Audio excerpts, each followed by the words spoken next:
ఇప్పుడు ఐటీకి సంబంధించి వీటిల్లో కొన్ని ఒత్తిడికి గురయ్యే రంగాల్లో కౌన్సిలింగ్ అన్నది చాలా ప్రధానమైన అంశం కింద నడుస్తుంది. అంటే సైకాలజిస్టులతో వాళ్ళకి కౌన్సిలింగ్ ఇప్పించడం. పోలీస్ శాఖ కూడా ఇప్పుడు అవసరం అంటారా? లోపల వాళ్ళు చెప్పుకోలేని బాధలు మీరు అన్నట్టు చాలా ఉంటాయి. నిజానికి ప్రభుత్వం ఒకటి చేయాలండి. కౌన్సిలింగ్ సెంటర్స్ మూలంగా ఇంకా ఫ్యామిలీ ప్రాబ్లమ్స్ పెద్దవైపోతున్నాయి. కారణం ఏంటంటే పోలీస్ శాఖ అంటేనే ఒక ఒక విధమైనటువంటి లా అండ్ ఆర్డర్ని కంట్రోల్ చేయాలి. వాళ్ళ ట్రైనింగ్ అంతా అటువంటిదే. వాళ్ళ కౌన్సిలింగ్ ఎలా తెలుస్తుంది? తెలియదు. దానివల్ల ఏంటంటే కూర్చొని కౌన్సిలింగ్ చేస్తారు. భార్యాభర్తలు ఒక సమస్య మీద వస్తారు. అక్కడ అట్లా ఆ ఆఫీసర్ మాటని మనం వినడం లేదు అనే ఒక ఫీల్ వచ్చిందంటే ఖచ్చితంగా అతను పోలీసు స్టైల్లో మందలించాల్సి వస్తుంది. భర్త ఆ విధంగా అవుతున్నాడు, భార్య కూడా ఇబ్బందులకు గురవుతుంది. వీళ్ళిద్దరి మధ్య ఒకళ్ళకి ఆ అండర్స్టాండింగ్స్ ఇంకా దూరం అయిపోతున్నాయి. భార్యాభర్తల సంబంధాలంటే లవ్లీగా ఉండాలి. ఆ లవ్లీగానే హ్యాండిల్ చేయాలి. ఆ లవ్లీనెస్ అనేది కోర్టుల పోలీసు డిపార్ట్మెంట్లో సాధ్యం కాదు. దానికి ఒక సపరేట్ సెక్షన్ ఉండాలి. అంటే నేనంటుంది సైకాలజిస్టుల చేత పోలీసులకి కౌన్సిలింగ్ ఇప్పించాల్సిన అవసరం ఉందంటారు. సైకాలజిస్టులు అంటే రోగికి వైద్యం చేయాలి తప్ప ఫ్యామిలీ ఇద్దరు భార్యాభర్తల మధ్య సైకాలజిస్ట్ పని ఏంటండి? సైకాలజిస్ట్కి వాళ్ళకి రోగం కాదు, ఆ ఇద్దరు మనోభావాలు దెబ్బతింటాయి. ఒకళ్ళ మీద ఒకళ్ళ ఆధిపత్యం, ఈగోస్. దానికి కౌన్సిలింగ్ అనేది వేరే వేరే మెథడ్స్ ఉంటాయి. దానికి నిష్ణాతులు ఉంటారు. ఒక అడ్వకేట్ అనేది ఉండడం అనేది కరెక్టే. ఆ అడ్వకేట్ కూడా ప్యూర్లీ హ్యూమనిటీ గ్రౌండ్స్లో ఉన్నటువంటి అడ్వకేట్స్ సెలెక్టివ్గా కౌన్సిలింగ్ సెంటర్స్లో పెట్టాలి. లేదు, దీనికి ఒక సెలెక్టివ్గా ఒక కమిటీని వేయాలి. భార్యాభర్తలు తక్కువ పోలీస్ స్టేషన్కి వెళ్తే ఈరోజు 99% వాళ్ళు ఇంకా పెద్ద సమస్యలు అయిపోతుంటాయి. అంటే నేను అంటుంది ఇప్పుడు పోలీసు ఆత్మహత్యలకి చెక్ పెట్టాలంటే గవర్నమెంట్ ఎట్లాంటి మెజర్మెంట్స్ తీసుకు? ప్రభుత్వానికి ముందు అవగాహన ఉండాలండి. ప్రభుత్వానికే జీరో నాలెడ్జ్. ప్రభుత్వం ఎప్పుడు కూడా పోలీసుల్ని ఎలా వాడుకుందాం, పోలీసుల్ని రాజకీయ అవసరాలకి ఎలా వినియోగించుకుందాం, సమస్యలు పెంచుదాం. ఒక వర్గం లా అండ్ ఆర్డర్ పెరిగితే ఇంకొక వర్గానికి రాజకీయ లబ్ధి పొందుతుంది. ఇలాంటి సమీకరణలోనే రాజకీయ ప్రణాళికలు ఉంటున్నాయి తప్ప ఈ సమాజం బాగుపడాలి, ఈ సమాజంలో ప్రశాంతత ఉండాలి, శాంతి భద్రతలో నిత్యం ఉండాలి, అలాగే క్రైమ్ రేట్ తగ్గాలి. అన్యాయం ఏంటంటే మొన్న 31కి పోలీసు వారు ఒక నివేదిక, అంటే ప్రభుత్వం హోంశాఖ ఒక నివేదికని రిలీజ్ చేసిందండి. క్రైమ్ రేట్ తగ్గిందని చెప్పి. క్రైమ్ రేట్ తగ్గడం అంటే నేరాలు పెరుగుతుంటే మీరు కేసులు కట్టకపోతే క్రైమ్ రేట్ ఆ కౌంట్ని మీరు చూపించి కేసులు తగ్గుతున్నాయి అనకూడదు. ఇప్పుడు సమస్యలు ఉండకూడదు. ప్రతి వీధిలోనే నేరాలు జరుగుతున్నాయి. ఈరోజు గంజాయి విస్తృతంగా ప్రతి ఇంటిదే, చాలా వరకు ప్రతి వీధిలోని డీలర్స్ కింద ప్రతి ఇంటి నుంచి అమ్ముతున్నారు. కుర్రాడు యువత పాడైపోతుంది. అలాగే దొంగతనాల్లో యుక్త వయసులో ఉన్నటువంటి వాళ్ళు దొంగతనానికి వెళ్తున్నారు. ఇక్కడ పోలీసు ఇన్వెస్టిగేషన్ స్టైలే చాలా రాంగ్ స్ట్రాటజీ అండి. అంటే పోలీస్కి పొలిటికల్ ప్రోటోకాల్ నుంచి మినహాయింపు ఇచ్చి వాళ్ళ విధులు కరెక్ట్గా నిర్వహించేలా వ్యవస్థ నడిస్తే కనుక ఇలాంటివి తగ్గే అవకాశాలు ఉంటాయి కదండి. మేము మొట్టమొదటి నుంచి మేము సిబిఐ డిపార్ట్మెంట్కి, గవర్నమెంట్ ఆఫ్ ఇండియాకి మేము రాష్ట్రీయ ప్రజా కాంగ్రెస్ పార్టీ నుంచి చాలా సందర్భాల్లో ఒక రిప్రజెంటేషన్స్ ఇచ్చాం. ఇది ఏంటంటే పోలీసు వారికి కేవలం ప్రైమ్ ఆఫీసీ ప్రూవ్ అయిన వెంటనే ఎఫ్ఐఆర్ వేసేటటువంటి రైటే ఉండాలి. వాళ్ళకి ఇన్వెస్టిగేషన్ రైట్ వాళ్ళకు ఉండకూడదు. ఇన్వెస్టిగేషన్ పోలీస్ అనేది సపరేట్గా ఉండాలి. ఎందుకంటే పోలీసు వారు కేసు కడుతున్నారు, అక్కడ ఆ మిస్టేక్స్ వాళ్ళకే తెలుస్తాయి. దాన్ని సరిదిద్దుకోవడానికి ఛార్జ్షీట్ తయారు చేస్తున్నారు. దానికి ఆధారంగానే న్యాయస్థానంలో వాదన వినిపిస్తున్నారు. న్యాయ వ్యవస్థకి చాలా వరకు పోలీసు వారు పెట్టిన కేసుల్లో 90% కేసులన్నీ కూడా ఎక్విట్లు అయిపోతుంటాయి. దానివల్ల నేరస్తులుగానే ఉంటున్నారు. దీనివల్ల అసలు ఒక ఆలోచన ప్రతి హీరో ఈ సంవత్సరం ఈ టైప్ ఆఫ్ క్రైమ్స్ ఎక్కువగా జరుగుతున్నాయి, ఈ క్రైమ్స్ని ఏ విధంగా కంట్రోల్ చేయాలి అనే దాని మీద ఎప్పుడూ రివ్యూ జరగాలి. పోలీస్ రివ్యూస్లో అర్థమైనటువంటి రివ్యూసే ఎక్కువగా జరుగుతాయి మాకు తెలిసినంత వరకు. ఈరోజు యూఐ కేసెస్ ఉంటాయి, అన్ఇన్వెస్టిగేటెడ్ కేసెస్ అన్నీ కూడా ఎన్ని ఉన్నాయండి. ఫర్ ఎగ్జాంపుల్ రాజమండ్రి వరకు వద్దాం.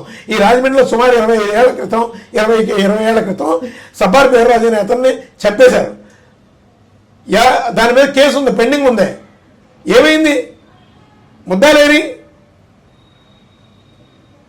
లేరు. అలాగే 2 టౌన్ పోలీస్ స్టేషన్ పక్కనే ఒకళ్ళని కారులో పెట్టి కాల్చేశారు. ఏమండి, దాని ముద్దాయిలు ఎవరైనా వచ్చారా? ఇప్పుడు పోలీసు వ్యవస్థ ఒక మెథడాజికల్గా ఒక సైంటిఫిక్గా ఇన్వెస్టిగేషన్ చేసేటటువంటి ట్రైనింగ్ ఉండాలి. ఇప్పుడున్నటువంటి పోలీస్ వ్యవస్థ ఇన్వెస్టిగేషన్ స్టైల్ అనేది భారతదేశంలో క్రైమ్ రేట్ పెరిగేలా ఉంటుంది కానీ తగ్గేలా ఉండదు. ఇన్వెస్టిగేషన్నే చేంజ్ ఆఫ్ ఇన్వెస్టిగేషన్ జరగాలి. మారుతున్నటువంటి కాలక్రమంగా చాలా మారిపోయినాయి. ఇప్పుడంతా కూడా గుప్తుల కాలం ఉన్నటువంటి పుస్తకాలు, గుప్తుల కాలం ఉన్నటువంటి కాన్స్టిట్యూషను, ఆ కాన్స్టిట్యూషన్నే ఈరోజు అమెండ్మెంట్స్ చేసుకుంటున్నారు తప్ప ఇప్పుడు సైబర్ క్రైమ్స్ పెరిగిపోయినాయి. ఈ ఇప్పుడున్నటువంటి పరిస్థితులకు అనుగుణంగా ఒక ఇన్వెస్టిగేషన్ సిస్టమ్ని దానికోసం ఒక అధ్యయనం చేయాలి. అంటే ఇలా ఒత్తిడి తగ్గాలంటే ఏంటి మీరు సూచించే? ఒత్తిడి తగ్గించాలంటే ఒకటేంటి, ప్రోటోకాల్ పోలీసులు సపరేట్ వింగ్ పెట్టాలి. లా అండ్ ఆర్డర్ పోలీస్కి అటాచ్మెంట్ ఉండకూడదు. ఇప్పుడు ఫర్ ఎగ్జాంపుల్ ఒక కేసు ఇన్వెస్టిగేషన్ చేస్తుంటారు, ఒక కేసు డీల్ చేస్తూ ఉంటారు. సడన్గా గౌతమికి ఒక మినిస్టర్ వస్తున్నాడు అని అప్పటికప్పుడు మెసేజ్ వస్తుంది. ఇక్కడ వదిలేసి మినిస్టర్ గారు ప్రోటోకాల్కి వెళ్ళిపోతారు. ఇది కాదు కదా పోలీసు డ్యూటీ అంటే. అందుకని ఈ సిస్టమే పొల్యూట్ అయిపోయిందండి. ఈ సిస్టంలో చాలా మార్పులు చేర్పులు జరగాలి. సాక్ష్యాధారాలు ఇక్కడ మారిపోతుంటాయి. ఇప్పుడు పోలీసు మైండ్ కన్నా, ఇన్వెస్టిగేటర్ థాట్స్ కన్నా క్రిమినల్ థాట్స్ చాలా డిఫరెంట్గా ఉంటాయండి. ఈ ఐఓకి అసలు క్రిమినల్ని అంచనాలు వేయగలిగేటటువంటి ఒక మేధస్సు ఈ రోజు ఉన్నటువంటి పోలీసులకి లేదు. ఎందుకంటే ఫర్ ఎగ్జాంపుల్ ఒకటండి, సిబిఐ ఛార్జ్షీట్లు పెడుతుంది. 5 బస్తాలు సూట్ కేసులు 10,000 పేజీలు తీసుకెళ్తాయి. ఏ ఇన్వెస్టిగేషన్లో 10,000 పేజీలు ఏ జడ్జి గారు చదువుతారు? చాలా సైంటిఫిక్గా ఒక పద్ధతి ఉంటుంది. సిబిఐ కేసు ఈరోజు హ్యాండిల్ చేసిందంటే ప్రశాంతంగా కూర్చుంటున్నారు బ్యూరోక్రాట్స్ అంతా కూడా.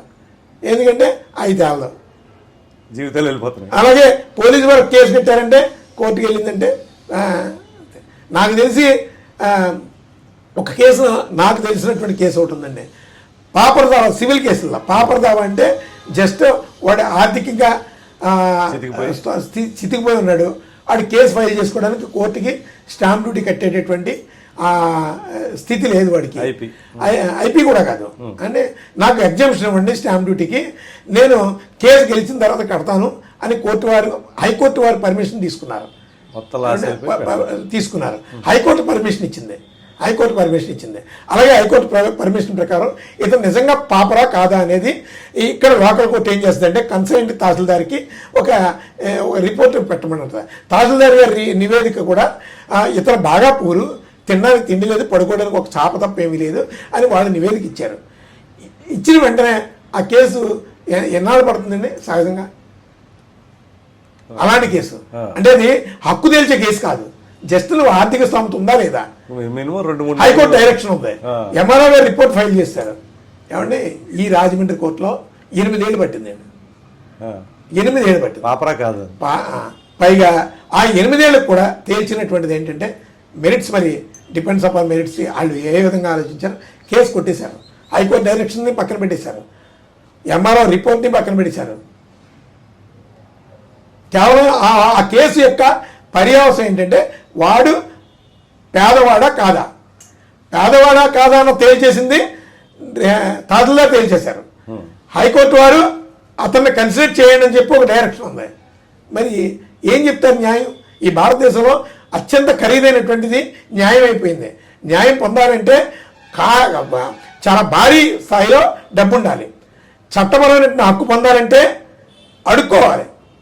ఎందుకంటే మన రాజ్యాంగం ఉంది, సమసమానత్వం ఉంది, ఈక్వటబుల్ లా, ఈక్వటబుల్ అడ్మినిస్ట్రేషన్ అని నోటి మాటతో చెప్పుకోవడానికి తప్ప ఎవరు కూడా ఈక్వటబుల్ కారు. సో అంటే ఇప్పుడు ఫైనల్గా మనకి పోలీస్ వ్యవస్థ ఒత్తిడికి గురి కాకుండా ఉండాలంటే మీరు చెప్పినట్టు ప్రోటోకాల్ డ్యూటీలు కాకుండా ప్రోటోకాల్ పోలీస్ సపరేట్ ఉండాలి, ప్రోటోకాల్ పోలీస్ సపరేట్ గా ఉండాలి. ఈ టీం అంతా ఇప్పుడు ఐటీ బాగా డెవలప్ అయింది కాబట్టి టెక్నాలజీని అందిపుచ్చుకునే వ్యవస్థ కూడా రావాల్సిన అవసరం ఉంటుంది. ట్రైనింగ్ ఉండాలి.